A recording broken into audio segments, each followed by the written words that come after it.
آج بھی قربانی کے سلسلے میں ایک دو مسئلے اور ایک دو احادیث عرض ہوں گی۔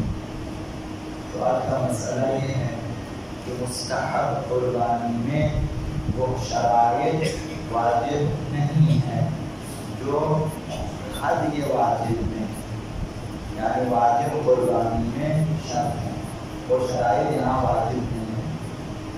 لہذا اگر آپ کو صحیح اور سالم جانور نہ ملے تو پھر کانا جانور جس کی صرف ایک آنکھ ثابت ہو اس کو بھی آپ قربان کر سکتے ہیں، اور لنگڑا جانور بھی آپ قربان کر سکتے ہیں، اور کان کٹا ہوا جانور بھی، سینگ ٹوٹا ہوا جانور بھی آپ قربانی کر سکتے ہیں اور جائز ہے۔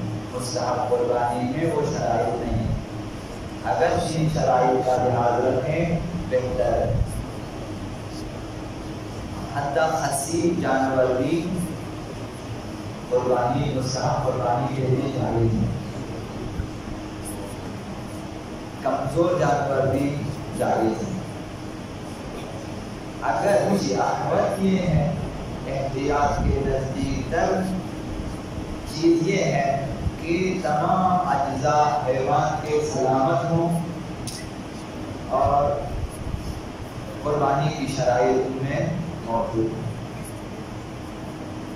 جبکہ ایک چیز مکروہ ہے اس قربانی میں، وہ یہ کہ گھر کے پالتو جانور اس کی قربانی مکروہ ہے۔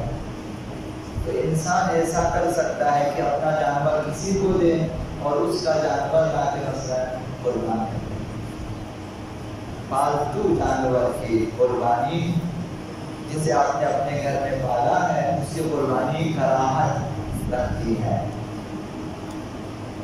قربانی مطلوب پروردگار ہے، خدا متعال چاہتا ہے کہ انسان جس طرح سے بھی ہو وہ قربانی کر دے۔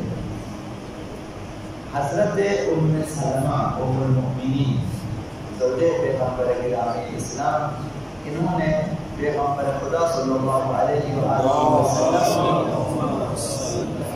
خدمت میں عرض کیا کہ یا رسول اللہ یحضر الاضحی، اے اللہ کے رسول قربانی کے دن آ رہے ہیں، اور ولیس عندی ثمن الاضحیہ، میرے پاس قربانی کے لیے جانور خریدنے کے پیسے نہیں ہیں، اس کی قیمت میرے پاس نہیں ہے۔ فاستقرض واضحی، کیا آپ اجازت دیتے ہیں کہ میں قرض کر لوں اور قربانی کر لوں؟ کسی سے قرضہ لے کر جانور خرید لوں اور قربانی کر لوں؟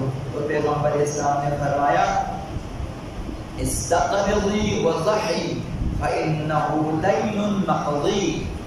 حضرت مسلمان سے فرمایا آپ بے شک قرضہ لے کر بھی قربانی کر لو، کیونکہ یہ قرضہ حتماً ادا ہو جائے گا، یعنی خداوند متعال نے اس قرضے کو ادا کر ہی دینا ہے۔ لہذا ہمارے لیے بھی مستحب ہے، جو لوگ قرضہ ادا کر سکتے ہیں ان کے لیے مستحب ہے کہ قرضہ لے کر بھی قربانی کریں۔ اس قرض کو خداوند متعال ادا فرماتا ہے، کیونکہ رضا الہی کی راہ میں آپ نے قرضہ لیا، یعنی یہاں قرضہ لینا بھی مطلوب ہے، مکروہ نہیں ہے۔ بنابراین جو لوگ حج پر نہیں ہیں ان کے لیے مستحب ہے کہ عید قربان کے دن قربانی کے حیوانات میں سے کسی، مثلا اونٹ، گائے، بکری، گوسفند وغیرہ میں سے کسی کو رائے خدا میں سنت الہیہ کے مطابق قربانی کر لے، اور لازم نہیں ہے کہ قربانی کرنے والا شخص حتماً پہلے حج کر چکا ہو۔ یہ بات لوگ سوچتے ہیں کہ پہلے حج کیا ہوا ہو تب وہ قربانی کرے، ایسا نہیں ہے۔ ہر شخص کے لیے مستحب ہے کہ وہ قربانی کر سکتا ہے، مستحب قربانی کرے، چاہے وہ پہلے حج پہ گیا ہوا ہو یا نہیں گیا ہو۔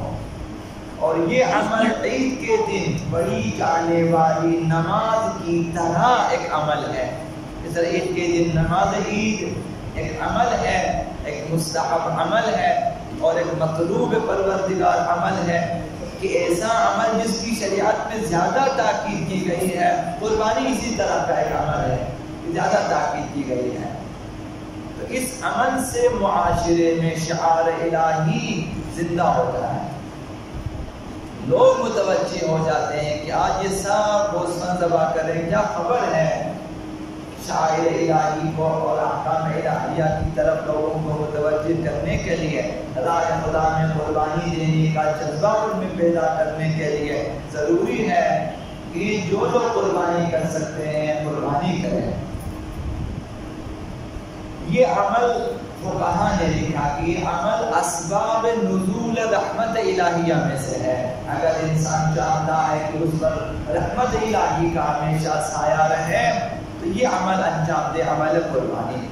خداوند متعال نے فرمایا وَلَوْ أَنَّ أَهْلَ الْقُرَىٰ آمَنُوا وَاتَّقَوْا، اگر دیہات والے، اگر بستیوں کے باشندے ایمان لاتے اور پرہیزگاری اختیار کرتے لَفَتَحْنَا عَلَيْهِمْ برکات من السماء والارض، تو پھر ہم ان کے لیے آسمان اور زمینوں کی برکتوں کے دروازے کھول دیتے ہیں.